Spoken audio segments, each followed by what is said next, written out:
2024 लोकसभा चुनाव का बिगुल बज चुका है।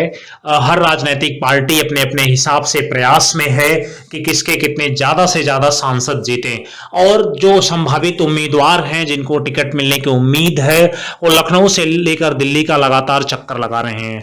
आज हम बात करेंगे उत्तर प्रदेश की एक महत्वपूर्ण सीट इलाहाबाद, जो आजकल प्रयागराज के नाम से जाना जाता है। हाँ जी, प्रयागराज एक जमाने में जब इलाहाबाद हुआ करता था तो यहाँ से देश के पहले प्रधानमंत्री पंडित जवाहरलाल नेहरू चुनाव जीत कर जाया करते थे।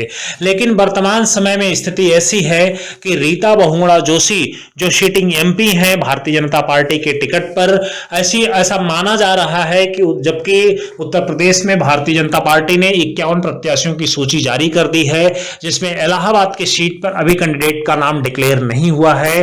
राजनीतिक रणनीतिकारों का ऐसा मानना है कि रीता बहुगुणा जोशी रिपीट नहीं होंगी, उनको टिकट नहीं मिलेगा। ऐसे में भारतीय जनता पार्टी से टिकट पाने के लिए दो उम्मीदवार लगातार लाइन में हैं, जो लखनऊ से लेकर दिल्ली तक बड़े बड़े वरिष्ठ नेताओं से, संगठन के पदाधिकारियों से मुलाकात कर रहे हैं। उनमें एक महत्वपूर्ण नाम है अवध प्रताप ओझा, जो यूपीएससी कोच हैं, सोशल मीडिया इन्फ्लुएंसर हैं, टीचर हैं और जिनकी रील्स जो है मिलियंस में व्यूज होती हैं, जिनकी रील्स वायरल होती हैं। वो मोटिवेशनल स्पीकर भी हैं, काफ़ी इधर पिछले 6 महीनों से काफ़ी चर्चा में रहते हैं। और एक इंटरव्यू के दौरान एक निजी चैनल को दिए गए साक्षात्कार में उन्होंने ये मंशा जाहिर की थी कि 2024 का लोकसभा चुनाव लड़ेंगे, लेकिन कहाँ से लड़ेंगे ये स्पष्ट नहीं किया है। लेकिन उन्होंने अभी हाल ही में उत्तर प्रदेश के उप मुख्यमंत्री केशव प्रसाद मौर्य से मुलाकात की और उन्होंने तर्क दिया कि चूंकि इलाहाबाद जो है वो शिक्षार्थियों का गढ़ है, विद्यार्थियों का गढ़ है और उनमें अच्छी उनकी फैन फॉलोइंग है, विद्यार्थी उनको पसंद करते हैं। कारण है कि वो बेसिकली इतिहास के शिक्षक हैं और इतिहास को वर्तमान राजनीतिक घटनाक्रम से जोड़कर बड़े ही रोचक तरीके से बच्चों को बताते हैं। तो एक तो उनकी लोकप्रियता है बच्चों में और लोगों में भी, जो पढ़ाई लिखाई या इस तरह के कॉम्पिटिटिव एग्जाम से दूर हैं, वो भी अवध ओझा को फॉलो करते हैं।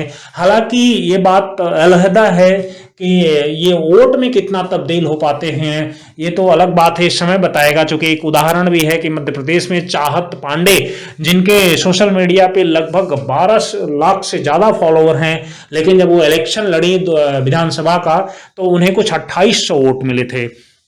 वहीं दूसरा नाम है संजय मिश्रा, जो ईडी के डायरेक्टर रहे। भारतीय जनता पार्टी की सरकार, केंद्र की सरकार ने उन्हें 2020 में 2 साल के लिए ईडी का डायरेक्टर अपॉइंट किया। वो रेवेन्यू सर्विसेज में सीनियर ऑफिसर्स थे।